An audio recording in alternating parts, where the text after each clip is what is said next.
తాకట్టులో ఉన్న బంగారాన్ని విడిపించి ఆ రోజు ఆన్లైన్ రేటుకే మేము కొంటాం. Sharma gold company.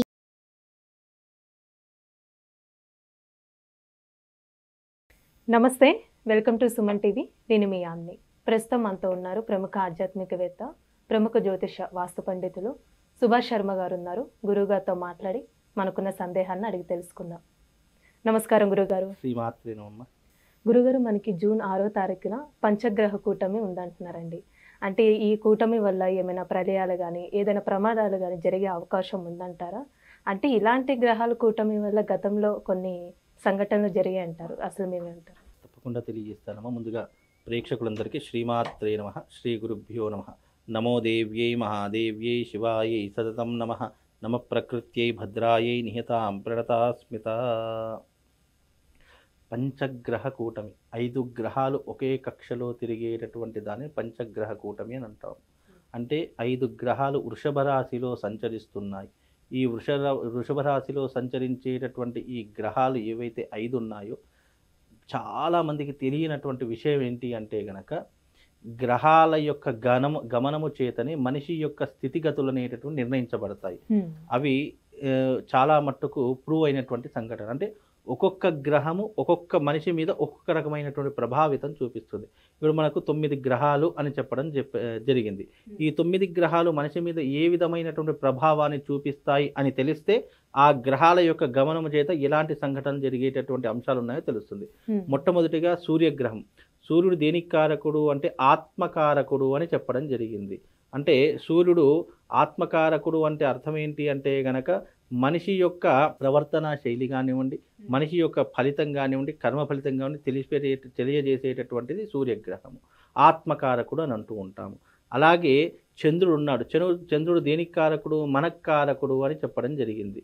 అలాగే కుజుడు ఉన్నాడు. కుజుడు రోగకారకుడు, రుణకారకుడు అని చెప్పడం జరిగింది. అలాగే బుధుడు ఉన్నాడు, బుద్ధికారకుడు అని చెప్పడం జరిగింది. అలాగే బృహస్పతి సంతానకారకుడు ప్లస్ ప్రాపంచికంలో జరిగేటటువంటి ఆర్థిక లావాదేవీలకు కారకుడు ఎవరు అంటే బృహస్పతి అని చెప్పడం జరిగింది. శుక్రుడు కరత్రకారకుడు, శని ప్రాణకారకుడు అని చెప్పడం జరిగింది. మిగతా 2 రాహుకేతు గ్రహాలు 2 కూడా ఛాయాగ్రహాలు. వాటికి స్వబలం లేదు. అవి ఏ గ్రహంతో కలిసి ఉంటే ఆ గ్రహ బలం యొక్క ఫలితాలని అందజేస్తూ ఉంటుంది. కనుక మనిషి యొక్క ఫలితాలు కూడా ఇదే రకంగా ఉంటాయి. మనిషికి ఆరోగ్యం కావాలి, డబ్బు కావాలి, వివాహం కావాలి, సంతానం కావాలి, జీవితంలో ఉన్నతమైనటువంటి పదవులు అనుభవించాలి. మరి ఇవన్నీ అనుభవించేటటువంటి కారకత్వాలు ఎక్కడున్నాయి? గ్రహాల యొక్క గమనం చేతనే ఈ యొక్క గ్రహ కారకత్వాలు ఉన్నాయి. అంటే ఈ 5 గ్రహాలు పంచగ్రహ కూటమి అంటే అర్థం ఏంటి? 5 గ్రహాలు ఒకే కక్షలో తిరుగుతున్నాయి. అలా వచ్చినప్పుడు మనుషుల మీద గ్రహ ఫలితం ఎలా ఉంటుంది, అలాగే ప్రపంచం మీద ఎలా ఉంటుంది, దేశం మీద ఎలా ఉంటుంది అని అంశాన్ని తెలియజేసేటటువంటిదే ఈ పంచగ్రహ కూటమి. నిజానికి ప్రపంచంలో, దేశంలో ఎక్కడో ఒక దగ్గర ఏదో ఒక సమయంలో ఏదో ఒక విపత్తు జరుగుతూనే ఉంటుంది. విపత్తులు జరగకుండా ఎప్పుడూ కూడా రోజు ఆగదు. ఏదో చిన్నదో పెద్దదో లేదంటే మనకు తెలియకుండా ఎన్నో విపత్తులు జరుగుతూ ఉంటాయి. కానీ పంచగ్రహ కూటమి అనేటటువంటిది చాలా అరుదుగా వచ్చేటటువంటి సమయము.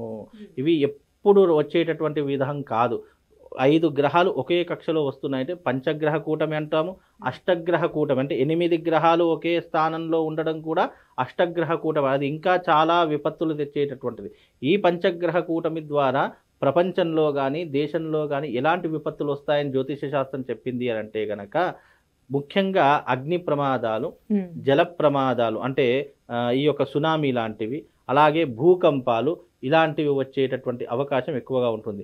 ఇక చిన్నవి అంటే ఎలా ఉంటుంది అంటే గనక, అకాల మృత్యు సంభవించేటటువంటి అంటే అకాల మృత్యు అంటే ఏదన్నా చెప్పలేనటువంటి రోగంతో మృతి చెందడం కానివ్వండి, లేదా కరోనా వైరస్ ఎలాగైతే విజృంభించిందో అలాగే అంతు చిక్కనటువంటి వ్యాధులతో ప్రజలు మరణించడం కానీ ఇలాంటివి ఎక్కువగా జరిగేటటువంటి సంఘటన. అలాంటి సమస్యలు వచ్చే అవకాశం ఉందంటారండి? అవకాశం ఉంది అని మాత్రమే చెప్పడం జ్యోతిష శాస్త్రం తప్ప ఇదే జరుగుతుంది, ఇది జరగకపోతే ఇక ఇది ఎంత అబద్ధము అనేటట్టు ఇవి జరిగే సూచనలు మాత్రమే ఉన్నాయి అని చెప్పేటటువంటిదే తప్ప ఇవి జరుగుతాయి, ఇవి ఎక్కడ జరుగుతాయి అని చెప్పడానికి కూడా ఆస్కారం ఉండదు.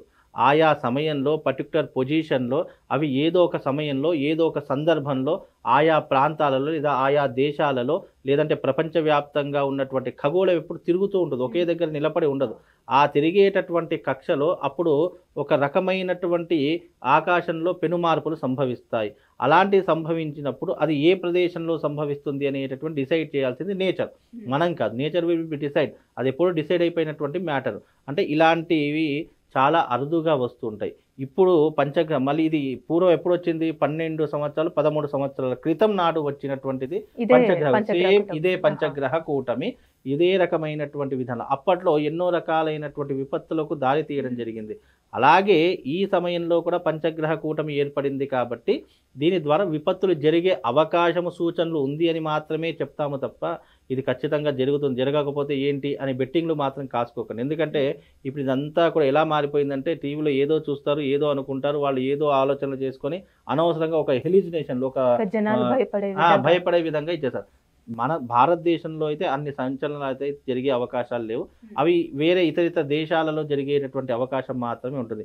బికాజ్ ఎందుకు మన దేశంలో విపత్తులు రావు అని అంటే కనుక భారతదేశం ఈజ్ కర్మభూమి, యోగ భూమి, పుణ్యభూమి. భారతదేశము ఈజ్ ఏ డివోషనల్, అంటే ఎప్పుడూ కూడా సనాతన ధర్మాన్ని ఆచరించేటటువంటి భూమి ఏదైనా ఉందంటే అది భరత భూమి ఒక్కటే.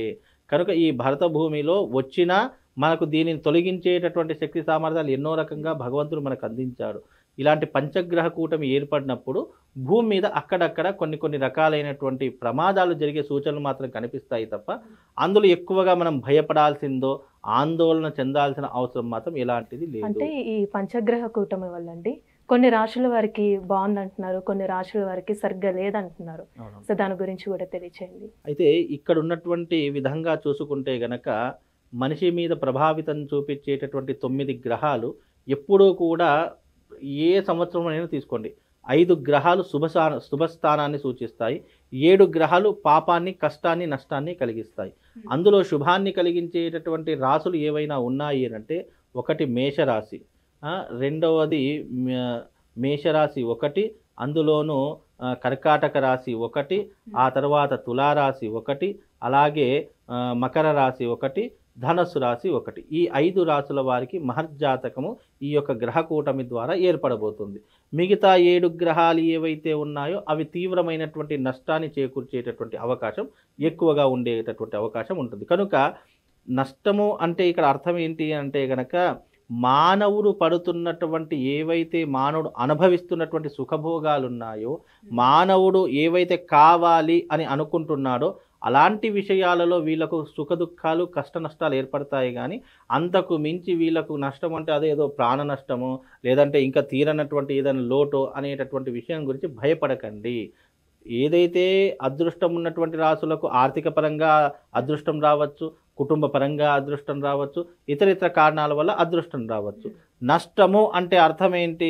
కుటుంబ పరంగా నష్టపోవడము, వ్యాపార పరంగా నష్టపోవడము, ఆర్థిక పరంగా నష్టపోవడము, ఇలాంటివి మానవుడు అనుభవించే సుఖ దుఃఖాలలో ఏదో ఒక నష్టం అనేటటువంటి జరిగే అవకాశం ఉంది అని మాత్రమే చెప్పవచ్చు. కానీ పర్టికులర్గా నువ్వు ఈ రకమైనటువంటి విధానం వచ్చేసింది కానీ జీవితం అయిపోయినట్టే అనేటటువంటి భయాందోళనలు సూచనలు అవసరం లేదు.